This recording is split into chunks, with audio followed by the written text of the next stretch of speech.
ராஜா மலர் பேசுகிறேன். நீங்கள் அத்தோ வந்து தெளிவாக போடுங்கன்னு சொல்லியிருந்தீங்க, அதனால் உங்களுக்காக மறுபடி தெளிவாக போடுறேன்.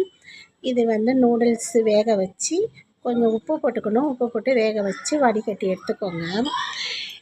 நல்லா உதிரியாக இந்த மாதிரி வரணும். அதுக்கப்புறம் காஞ்ச மிளகாய் எண்ணெயில் வறுத்துட்டு அரைச்சிக்கோங்க. அதோடைய எண்ணெய் இது வந்து உடச்சக்கல்ல அரைச்சி வச்சுக்கோங்க. இது உப்பு தண்ணி, இது வந்து புளி தண்ணி, லெமன், முட்டை போட்டு செய்கிறது இது.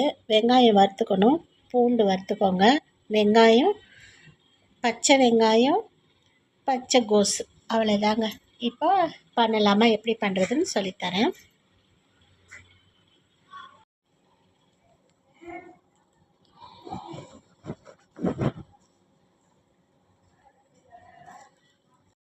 இந்த மாதிரி போட்டுக்கோங்க. உதிரியாக இருக்கும். இந்த மாதிரி போட்டுட்டு அடுத்து வந்து வெங்காயம், கோஸ் எடுத்துக்கோங்க. கோஸு வெங்காயம் ரெண்டையும் போட்டுருங்க. ரெண்டையும் இதோடு சேர்த்துக்கோங்க. கோஸ் வெங்காயம் போட்டாச்சா? அதுக்கப்புறம் வறுத்த வெங்காயமும் சேர்த்துக்கோங்க இதோட. அடுத்து வறுத்த பூண்டு, அதையும் இதோட சேர்த்துக்கோங்க. நம்ம அரைச்சி வச்சுருக்கோம்ல உடச்சக்கல்ல, அதை இதோட சேர்த்து கலந்துக்கோங்க. அப்புறம் காஞ்ச மிளகாய் வந்து வறுத்து அரைச்சி வச்சுருக்கோம்ல, அதையும் வந்து நம்ம வந்து காரத்துக்கு ஏற்ற மாதிரி சேர்த்துக்கோங்க. நாங்கள் காரம் நிறைய சாப்பிடுவோம், அதனால் கொஞ்சம் அதிகமாகவே போட்டுக்கிறேன். அதுக்கப்புறம் நம்ம வறுத்த எண்ணெய் இருக்குல்ல, எல்லாம் போட்டு பூண்டு, வெங்காயம், காஞ்ச மிளகாலாம் வறுத்தோம்ல, அதோடைய எண்ணெய் சேர்த்துக்கோங்க. எண்ணெய் நல்லா சேர்த்துக்கோங்க. நல்லாவும் இருக்கும் எண்ணெய் சேர்த்துக்கிட்டா.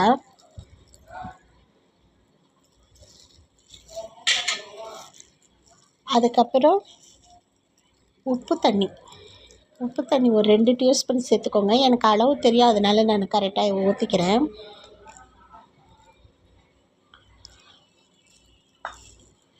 அடுத்து புளி தண்ணி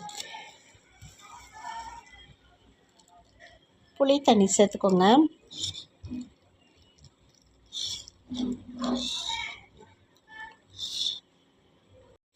அதுக்கப்புறம் லெமன் சேர்த்துக்கோங்க. லெமன் ஃபஸ்ட்டு கொஞ்சமாக தேவைன்னா, அப்புறமா உங்களுக்கு தேவைன்னா புளிப்பு தேவைன்னா அதுக்கப்புறம் புளிஞ்சு கூட பிணைஞ்சிக்கலாம். ஓகேங்களா? எல்லாத்தையும் மொத்தமாக போட்டாச்சு. இப்போ பிணையிற வேலை தான். பிணையலாங்களா? ஓகே.